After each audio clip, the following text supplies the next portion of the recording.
ओम नमः शिवाय। ओम नमः शिवाय। ओम नमः शिवाय। ओम नमः शिवाय। देखिए, कल हमने किया था कि जो व्यक्ति धन में, देह में और मंत्र में शिव भावना रखते हुए शिव और शक्ति का स्वरूप जानकर निष्कपट भाव से जो पूजा करता है, ऐसा करने वाला व्यक्ति इस धरती पर फिर दोबारा जन्म नहीं लेता। और आज हम श्रवण करेंगे बंधन और मोक्ष का विवेचन, शिव पूजा का उपदेश, लिंग आदि में शिव पूजन का विधान, भस्म के स्वरूप का निरूपण और महत्व, शिव एवं गुरु शब्द की व्युत्पत्ति तथा शिव के भस्म धारण का रहस्य। अब ऋषि बोले, सर्वज्ञों में श्रेष्ठ सूत जी, बंधन और मोक्ष का स्वरूप क्या है, आप हमें यह बताइए। अब सूत जी ने कहा, महर्षियों, मैं बंधन और मोक्ष का स्वरूप तथा मोक्ष के उपाय का वर्णन करूंगा।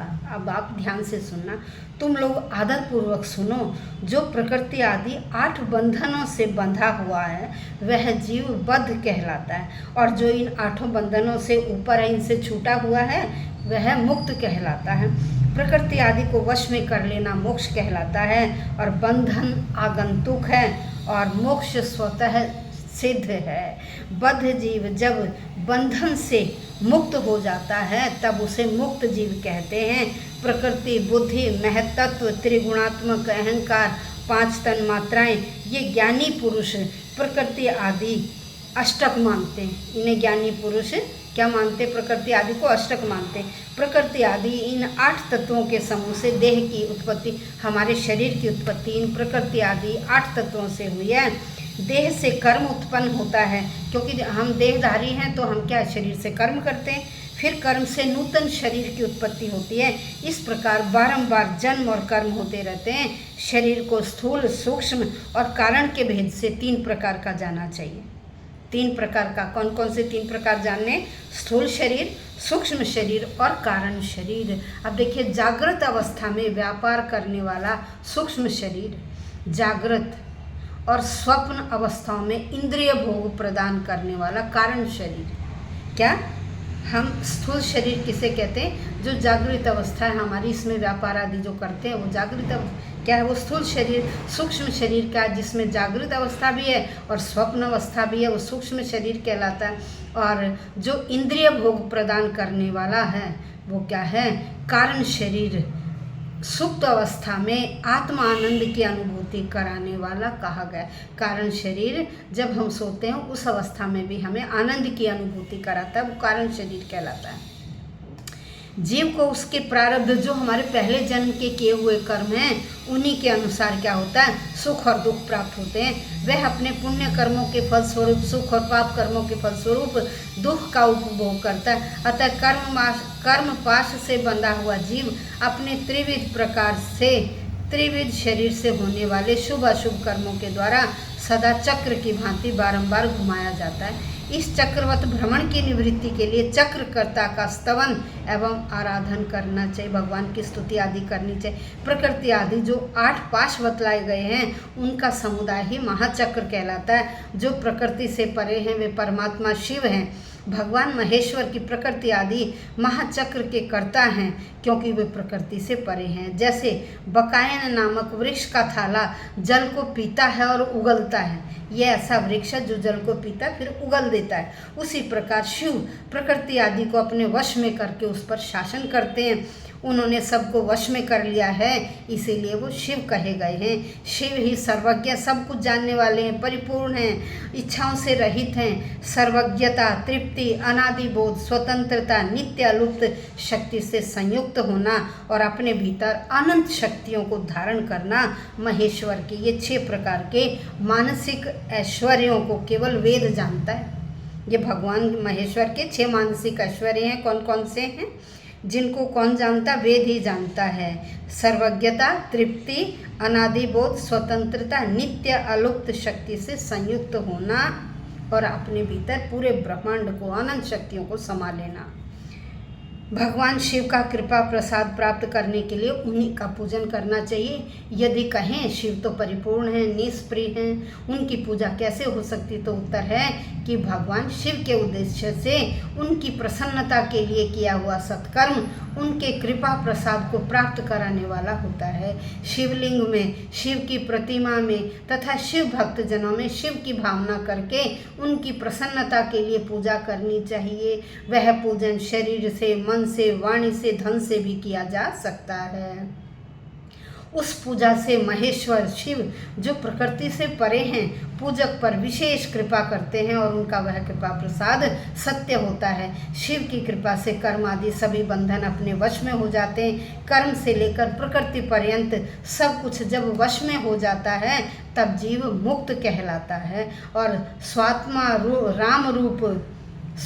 राम रूप से विराजमान होता है। परमेश्वर शिव की कृपा से जब कर्म जनित शरीर अपने वश में हो जाता है तब भगवान शिव के लोक में निवास का सौभाग्य प्राप्त होता है। इसी को सालोक्य मुक्ति कहते हैं। जब तन मात्राएं वश में हो जाती हैं, जीव जगदम्बा सहित शिव का सामीप्य प्राप्त कर लेता है। यह सामीप्य मुक्ति कहलाती है। उसके आयुध आदि, क्रिया आदि सब कुछ भगवान शिव के समान हो जाते हैं। भगवान का प्रसाद प्राप्त होने पर बुद्धि भी मनुष्य के वश में हो जाती है। बुद्धि प्रकृति का कार्य है, उसका वश में होना सृष्टि मुक्ति कहा गया है। पुनः भगवान का महान अनुग्रह प्राप्त होने पर प्रकृति वश में हो जाएगी। उस समय भगवान शिव का मानसिक ऐश्वर्य बिना यत्न के ही प्राप्त हो जाएगा।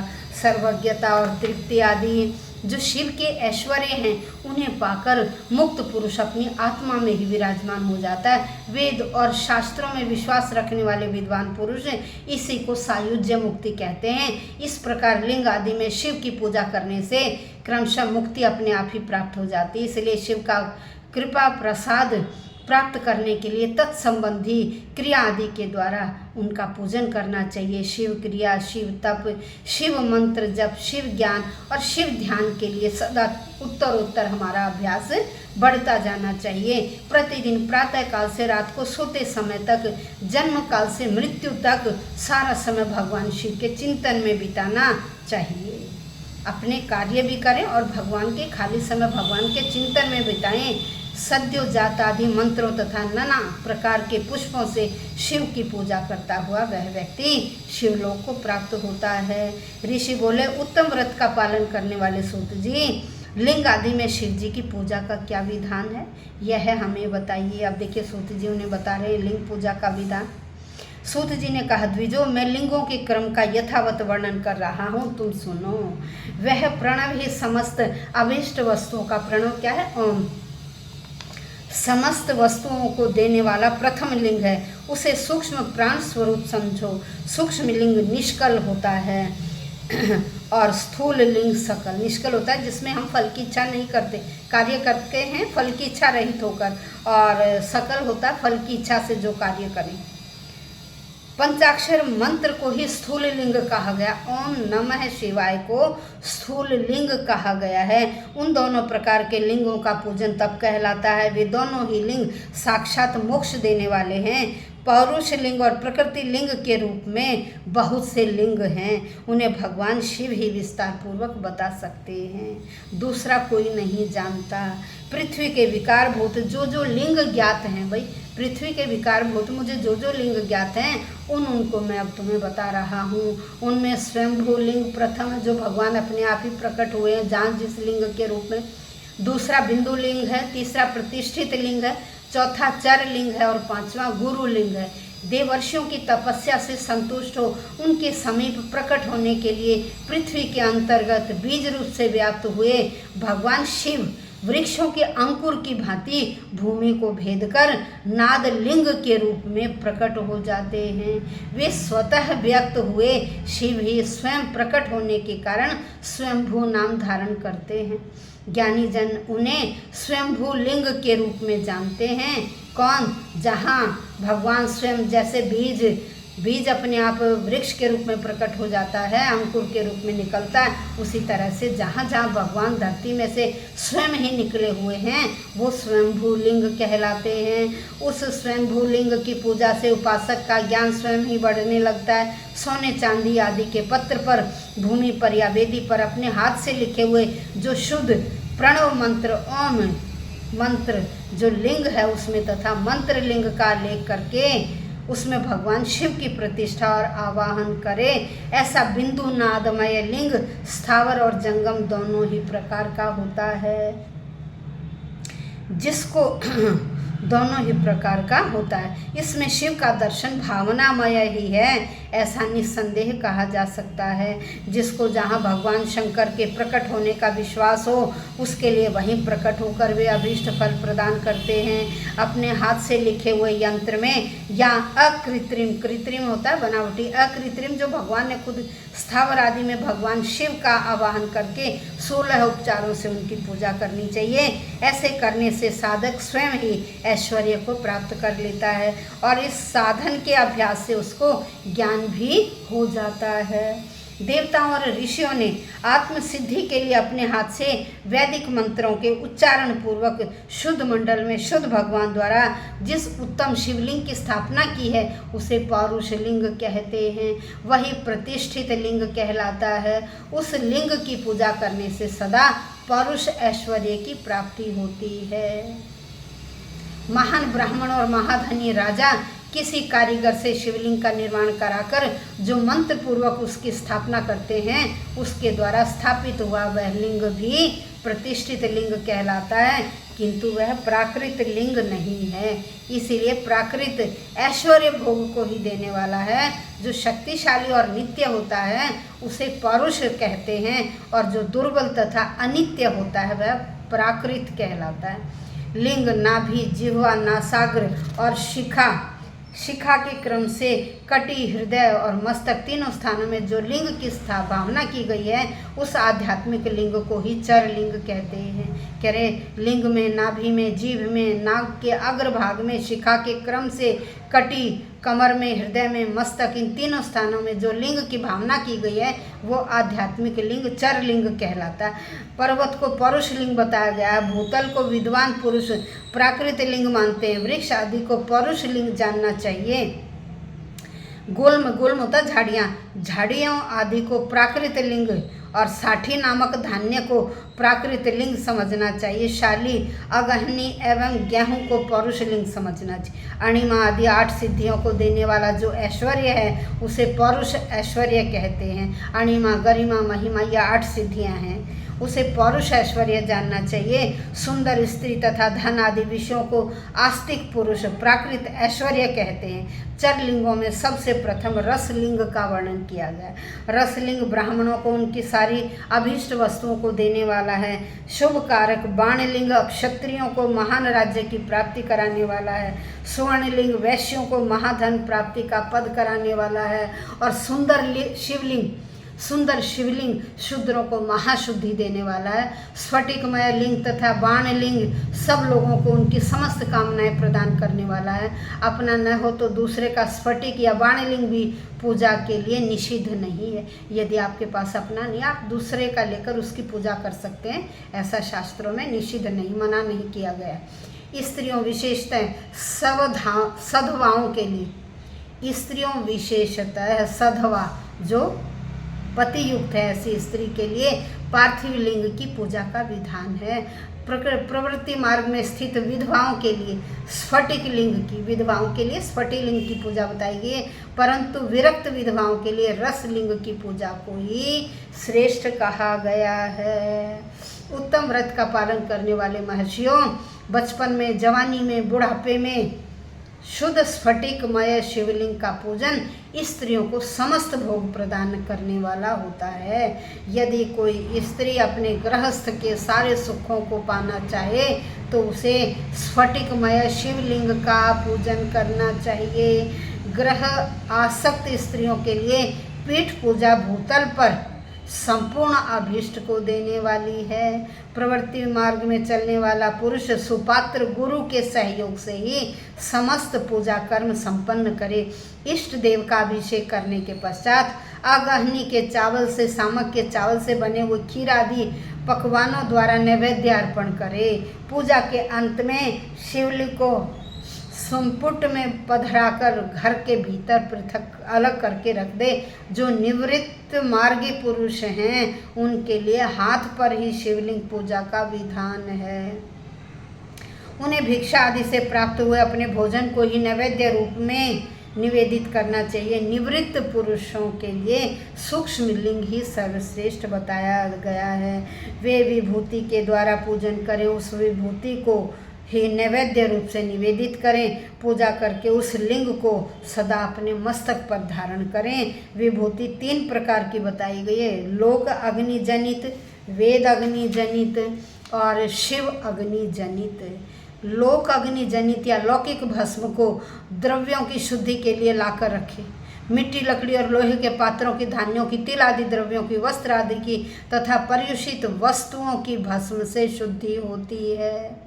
कुत्ते आदि से दूषित हुए पात्रों की भस्म से ही शुद्धि की जाती है। वस्तु विशेष की शुद्धि के लिए यथा योग्य सजल या निर्जल भस्म का उपयोग करना चाहिए। वेद अग्नि जनित जो भस्म है उसको उन वैदिक कर्मों के अंत में धारण करना चाहिए। मंत्र और क्रिया से जनित जो हवन कर्म है वह अग्नि में भस्म का रूप धारण करता है। उस भस्म को धारण करने से वह कर्म आत्मा में आरोपित हो जाता है। अघोर मूर्तिधारी शिव का जो अपना मंत्र है उसे पढ़कर बेल की लकड़ी को जलाएं। उस मंत्र से अभिमंत्रित अग्नि को शिवाग्नि कहा गया है। वह शिव अग्नि जनित है। कपिला गाय के गोबर या गाय मात्र के गोबर को शमी, पीपल, पलाश, बड़, अमलतास और बेर, इन लकड़ियों को शिवाग्नि से जलाएं। सॉरी, वह शुद्ध भस्म शिव अग्नि जनित माना गया है। या कुश की अग्नि में शिव मंत्र के उच्चारण पूर्वक काष्ठ को जलाएं। फिर उस भस्म को कपड़े से अच्छी तरह से छानकर नए घड़े में भर के रख दें। उसे समय समय पर अपनी कांति या शोभा की वृद्धि के लिए धारण करें। ये शिवाग्नि है। ऐसा करने वाला पुरुष सम्मानित एवं पूजित होता है। पूर्व काल में भगवान शिव ने भस्म शब्द का ऐसा ही अर्थ प्रकट किया था। जैसे राजा अपने राज्य में सारभूत कर को ग्रहण करता है, जैसे मनुष्य सस्य आदि को जलाकर रांध कर उसका सार ग्रहण करते हैं, सब्जी आदि पकाकर उसको खाते हैं, जैसे जठरानल नाना प्रकार के भक्ष्य भोज्य आदि पदार्थों को भारी मात्रा में ग्रहण करके, जठरानल होता है पेट की अग्नि, नाना प्रकार के खाने योग्य भोज्य आदि पदार्थों को भारी मात्रा में ग्रहण करके जलाता है, जलाकर सारतर वस्तु ग्रहण करता है और सारतर वस्तु से पूरे शरीर का पोषण होता है। उसी प्रकार प्रपंचकर्ता परमेश्वर शिव ने भी अपने आधे रूप से विद्यमान प्रपंच को जलाकर भस्म रूप से उसके सार तत्व को ग्रहण किया है। प्रपंच को दग्ध करके शिव ने उसके भस्म को अपने शरीर पर लगाया है। राख भभूत पोतने के बहाने जगत के सार को ही ग्रहण किया है। अपने शरीर पे पूरे जगत के सार को ग्रहण किया और हम सोचते हैं कि उन्होंने भस्म धारण, भैया आम आदमी को उस भस्म का अर्थ नहीं पता। तो यहाँ शिव पुराण में कहा गया कि वो भस्म क्या है, पूरे संसार का सार तत्व है, सारभूत है। प्रपंच को दग्ध करके शिव ने उसके भस्म को अपने शरीर में लगाया। राख बभूत पोतने के बहाने जगत के सार को ही ग्रहण किया है। अपने शरीर में अपने लिए रत्न स्वरूप भस्म को इस प्रकार स्थापित किया, आकाश के सार तत्व से केश, वायु के सार तत्व से मुख और अग्नि के सार तत्व से हृदय, जल के सार तत्व से कमर का भाग और पृथ्वी के सार तत्व से घुटनों को धारण किया है। इस तरह उनके सारे अंग विभिन्न वस्तुओं के सार रूप हैं। महेश्वर ने अपने ललाट में तिलक रूप से जो त्रिपुंड धारण किया है वह ब्रह्मा, विष्णु और रुद्र का सार तत्व है। वे इन वस्तुओं को जगत के अभ्युदय का हेतु मानते हैं। इन भगवान शिव ने ही प्रपंच के सार सर्वस्व को अपने वश में किया है, अतः इन्हें अपने वश में करने वाला दूसरा कोई नहीं है। जैसे समस्त मृगों का हिंसक शेर कहलाता है, उसी हिंसा करने वाला कोई दूसरा मृग नहीं है, अतः उसे सिंह कहा गया है। शकार का अर्थ है नित्य सुख एवं आनंद, इकार का अर्थ है पुरुष और वकार का अर्थ है अमृत स्वरूपा शक्ति। देखिए शिव के शय, ई और वै का क्या अर्थ है? शय का अर्थ है हमेशा सुख और आनंद, ई का अर्थ है पुरुष और वै का अर्थ है अमृत स्वरूपा शक्ति।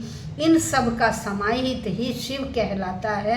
अतः इस रूप में भगवान शिव को अपना आत्मा मानकर उनकी पूजा करनी चाहिए। अतः पहले अपने अंगों में भस्म मले, फिर ललाट में उत्तम त्रिपुंड धारण करे, पूजा काल में सजल भस्म का उपयोग करे और द्रव्य शुद्धि के लिए निर्जल भस्म का।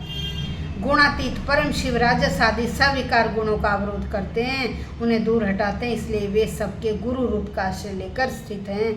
गुरु विश्वासी शिष्यों के तीनों गुणों को पहले दूर करके उन्हें शिव तत्व का बोध कराते हैं, इसीलिए गुरु कहलाते हैं। गुरु की पूजा परमात्मा शिव की ही पूजा है। गुरु के उपयोग से बचा हुआ सारा पदार्थ आत्मशुद्धि करने वाला होता है। गुरु की आज्ञा के बिना उपयोग में लाया हुआ सब कुछ वैसा ही है जैसे चोर चोरी करके लाई हुई वस्तु का उपयोग करता है। गुरु से भी विशेष ज्ञानवान पुरुष मिल जाए तो उसे भी यत्न पूर्वक गुरु बना लेना चाहिए। अज्ञान रूपी बंधन से छूटना ही जीव मात्र के लिए साध्य पुरुषार्थ है। अतः जो विशेष ज्ञानवान है वही जीव को उस बंधन से छुड़ा सकते हैं। जन्म और मरण स्वरूप द्वंद्व को भगवान शिव की माया ने ही अर्पित किया है। जो इन दोनों शिव की माया को ही अर्पित कर देता है वह फिर शरीर के बंधन में नहीं पड़ता है। जब तक शरीर रहता है तब तक वो क्रिया के अधीन है। जब वह जीव बद्ध कहलाता है, स्थूल सूक्ष्म और कारण तीनों शरीरों को अपने वश में कर लेने पर जीव का मोक्ष हो जाता है, ऐसा ज्ञानी व्यक्तियों का कहना है। माया चक्र के निर्माता भगवान शिव ही परम कल्याण के कारण हैं। वे अपनी माया के दिए हुए द्वंद्व का स्वयं ही परिमार्जन करते हैं। अतः शिव के द्वारा कल्पित हुआ द्वंद्व उन्हीं को समर्पित कर देना चाहिए। जो शिव की पूजा में तत्पर हो वह मौन रहे।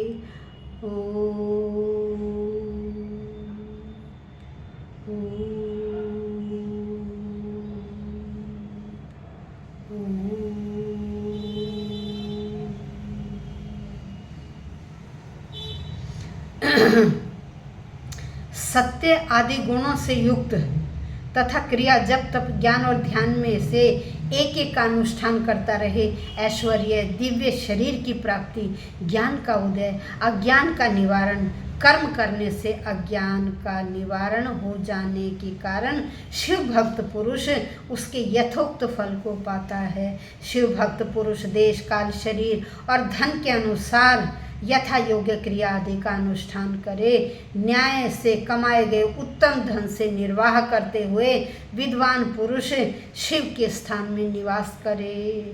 जीव हिंसा आदि से रहित और अत्यंत कलेश शून्य जीवन बिताते हुए पंचाक्षर मंत्र के जप से अभिमंत्रित अन्न और जल को सुख स्वरूप माना गया है। पंचाक्षर मंत्र ओम नमः शिवाय। इस पंचाक्षर मंत्र के जप से अभिमंत्रित किया हुआ अन्न और जल सुख में स्वरूप माना गया है। या कहते हैं कि दरिद्र पुरुष के लिए भिक्षा से प्राप्त हुआ अन्न ज्ञान देने वाला होता है। शिव भक्त को भिक्षा न प्राप्त हो तो वह शिव भक्ति को बढ़ाता है। शिव योगी पुरुष भिक्षान को शंभु सूत्र समझते हैं या शंभु सत्र कहते हैं। जिस किसी भी उपाय से जहाँ कहीं भी भूतल पर शुद्ध अन्न का भोजन करें वहाँ सदा मौन भाव से रहें और अपने साधन का रहस्य किसी पर प्रकट न करें। जो साधन का रहस्य है वह किसी को नहीं बताना चाहिए। भक्तों के समक्ष ही शिव के महात्म्य को प्रकाशित करें। जानते हैं, दूसरा नहीं। शिव मंत्र के रहस्य को भगवान शिव ही जानते हैं, कोई दूसरा व्यक्ति नहीं जानता। इसलिए शिव का महात्म्य भी ऐसे व्यक्ति के सामने ही प्रकट करना चाहिए जो शिव भक्त हो। अगर कोई व्यक्ति शिव भक्त नहीं है तो उसके सामने शिव के मंत्र या उसकी महात्म्य को, उसकी महत्ता को प्रकट नहीं करना चाहिए। ओम नमः शिवाय। ओम नमः शिवाय। तो आज हमने क्या किया कि जो शिव भक्त हैं उन्हीं के सामने शिव का मंत्र या शिव की महत्ता प्रकट करनी चाहिए। तो देखिए, कल के पाठ में हम पार्थिव लिंग के निर्माण की रीति तथा वेद मंत्रों द्वारा उसके पूजन की विस्तृत एवं संक्षिप्त विधि का वर्णन सुनेंगे। ओम नमः शिवाय। ओम नमः शिवाय। ओम नमः शिवाय।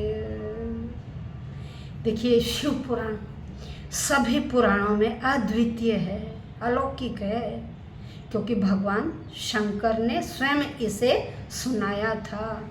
इसलिए देखिए, हम सौभाग्यशाली हैं जो हम श्रावण मास में हमें शिव पुराण सुनने को मिल रहा है।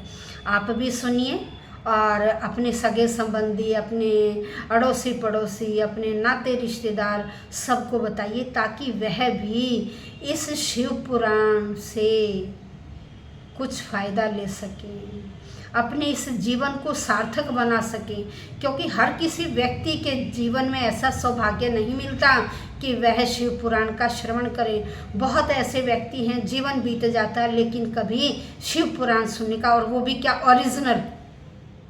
ओरिजिनल, जहाँ कुछ भी न कुछ इसमें से संक्षिप्त किया गया, छोटा किया गया है, न कहीं से काटा गया है। जो ओरिजिनल भगवान ने जो सुनाया था वही एज इट इज़ सूत जी अपने शिष्यों को, शौनक आदि ऋषियों को सुना रहे हैं। तो ये ओरिजिनल है। आपको बहुत बड़ा सौभाग्य मिला है कि आप इस ओरिजिनल शिव पुराण को सुन रहे हैं।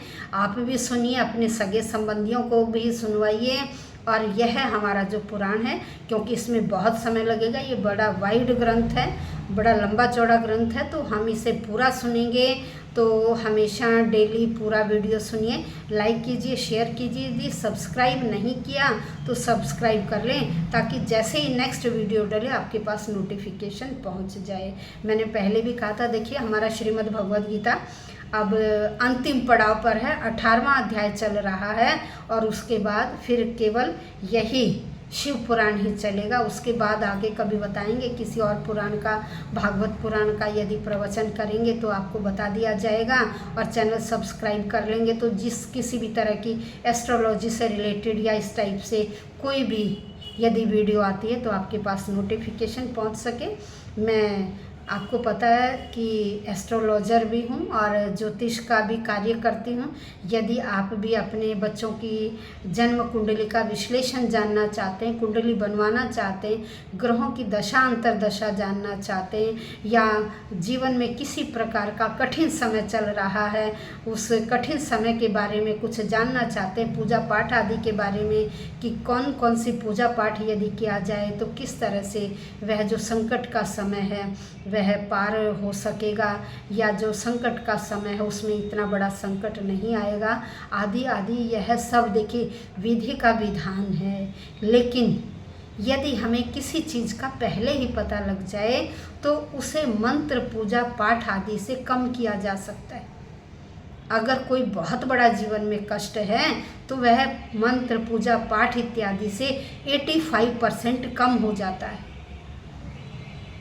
85% वो कष्ट बहुत कम हो जाता है। इस तरह से यदि आप ज्योतिष से रिलेटेड कोई क्वेरी, प्रश्न, किसी समस्या का समाधान जानना चाहते हैं तो मेरे चैनल को सब्सक्राइब कर लें, और मेरा व्हाट्सएप नंबर है उस पर आप कांटेक्ट कर सकते हैं मेरे से 836-899 3920 836 899 39 और 20। ये मेरा व्हाट्सएप नंबर है।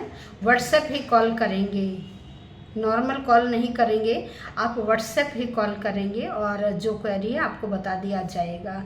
और अब हम शिव पुराण का, मैंने बताया कि शिव पुराण का इन 2 महीनों में श्रावण और भाद्रपद में सुनने का मौका किसी किसी सौभाग्यशाली को ही मिलता है।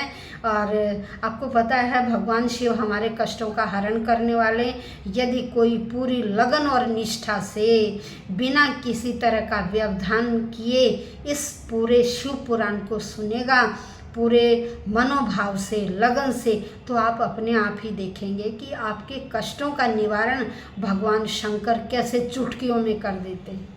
भगवान शंकर सबके ऊपर कृपा करें। ओम नमः शिवाय। ओम नमः शिवाय। ओम नमः शिवाय। ओम नमः शिवाय। नमामि शंकर, नमामि शंकर, नमामि शंकर, नमामि शंकर, नमामि शंकर, नमामि शंकर, नमामि शंकर, नमामि शंकर। विश्वेश्वराय नमः। ओम गंगाधराय नमः। ओम जटाधराय नमः। ओम सोमेश्वराय नमः।